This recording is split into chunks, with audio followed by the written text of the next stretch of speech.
Welcome my YouTube channel व्यास नारायण मिश्र। आज हम discuss कर रहे हैं नेट सेट फिजिक्स के से रिलेटेड सॉलिड स्टेट फिजिक्स के कुछ इम्पोर्टेंट क्वेश्चन हैं, उनको आप लोग देखें। बहुत ही इम्पोर्टेंट क्वेश्चन है। फर्स्ट क्वेश्चन है, the coordination number in the case of simple cubic structure. Simple cubic structure के केस में कोऑर्डिनेशन नंबर कितना होता है? तो सिंपल क्यूबिक स्ट्रक्चर होता क्या है? सिंपल क्यूबिक स्ट्रक्चर के कॉर्नर में सिंगल एटम होते हैं। इसमें टोटल 8 कॉर्नर होते हैं और 8 कॉर्नर में 8 ही एटम होते हैं, इसलिए 1 कॉर्नर में जो एटम का कंट्रीब्यूशन होता है ये 1 होता है। और कोऑर्डिनेशन नंबर क्या कहलाता है? सिंपल क्यूबिक स्ट्रक्चर के किसी भी एटम के चारों तरफ जितने नंबर ऑफ एटम होंगे उस एटम की संख्या को कोऑर्डिनेशन नंबर कहते हैं। तो सिंपल क्यूबिक स्ट्रक्चर के लिए जो कोऑर्डिनेशन नंबर होता है 6 होता है। इसी तरह यदि हम BCC body centred cubic structure के लिए देखें तो BCC के लिए कोऑर्डिनेशन नंबर 8 होता है। और FCC face centred cubic structure के लिए देखें तो FCC के लिए जो कोऑर्डिनेशन नंबर है वो 12 होता है। और एक होता है HCP हेक्सागोनल क्यूबिक स्ट्रक्चर, तो HCP के लिए भी कोऑर्डिनेशन नंबर 12 ही होता है। नेक्स्ट क्वेश्चन है, सिंपल क्यूबिक स्ट्रक्चर का पैकिंग फ्रैक्शन कितना होता है? तो पैकिंग फ्रैक्शन से यह पता चलता है कि कोई भी मटेरियल कितना सॉलिड है या कितना पार्ट उसका ओपन है।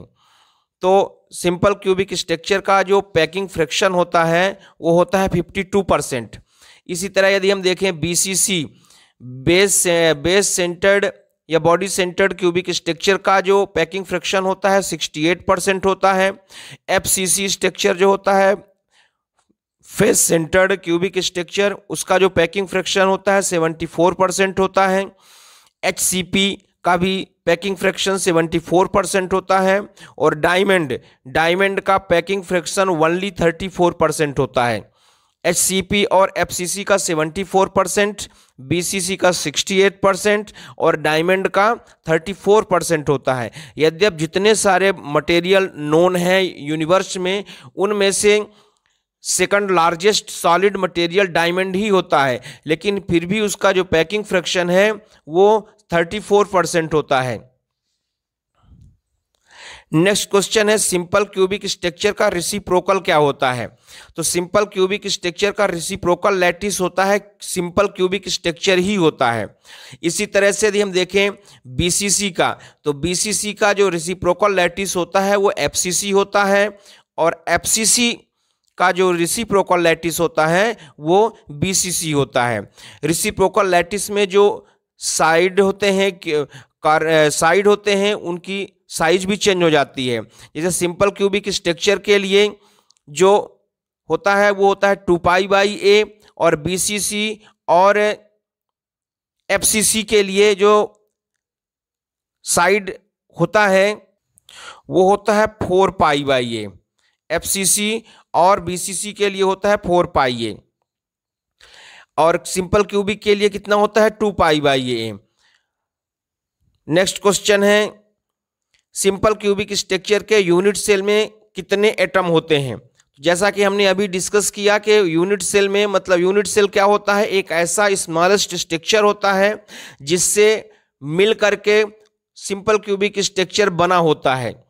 मतलब एक ऐसा स्ट्रक्चर जिसके रिपीटिशन से कोई मटेरियल बनता है, उस रिपीटेड स्ट्रक्चर को यूनिट सेल कहते हैं। सिंपल क्यूबिक स्ट्रक्चर के यूनिट सेल में नंबर ऑफ एटम कितने होते हैं? 1 होते हैं। BCC स्ट्रक्चर के यूनिट सेल में नंबर ऑफ एटम 2 होते हैं। FCC के यूनिट सेल में नंबर ऑफ एटम 4 होते हैं। और HCP के यूनिट सेल में नंबर ऑफ एटम 6 होते हैं। नेक्स्ट क्वेश्चन है, डायमंड क्यूबिक स्ट्रक्चर के लिए लैटिस कांस्टेंट की वैल्यू कितनी होती है?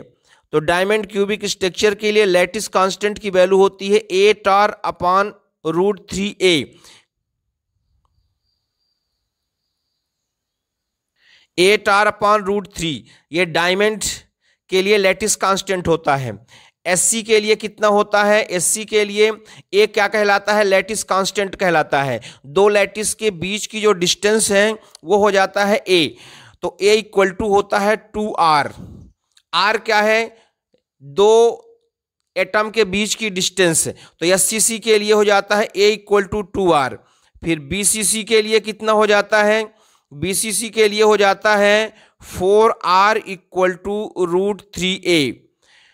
और FCC के लिए कितना हो जाता है, ये FCC के लिए हो जाता है 4r इक्वल टू √2a। और डायमंड के लिए कितना हो जाता है 8r इक्वल टू √3a। तो लैटिस कांस्टेंट जैसा कि यहां देखा, लैटिस कांस्टेंट मतलब a की वैल्यू निकालना है, तो SCC के लिए आप देख सकते हैं a की वैल्यू 2r हो रही है। BCC के लिए जब a की वैल्यू कैलकुलेट करेंगे तो 4r अपान √3a आ जाएगा। FCC के लिए जब a की वैल्यू देखेंगे तो 4r अपान √2 हो जाएगा। और FCC के लिए लैटिस कांस्टेंट a की वैल्यू हो जाएगी 8r अपान √3। सॉरी ये डायमंड के लिए है, ये डायमंड के लिए है, डायमंड। FCC के लिए 4r अपान √2 हो जाएगा और डायमंड के लिए हो जाएगा 8r अपान √3। तो ये हो जाएगा लैटिस कांस्टेंट की वैल्यू। तो इस तरह से हमने सॉलिड स्टेट फिजिक्स के जो इंपॉर्टेंट क्वेश्चन है, बहुत इंपॉर्टेंट क्वेश्चन है, उसको हमने डिस्कस किया। आप हमारे चैनल को सब्सक्राइब करें, लाइक करें, शेयर करें। कोई प्रॉब्लम हो तो कमेंट करें। Thank you very much.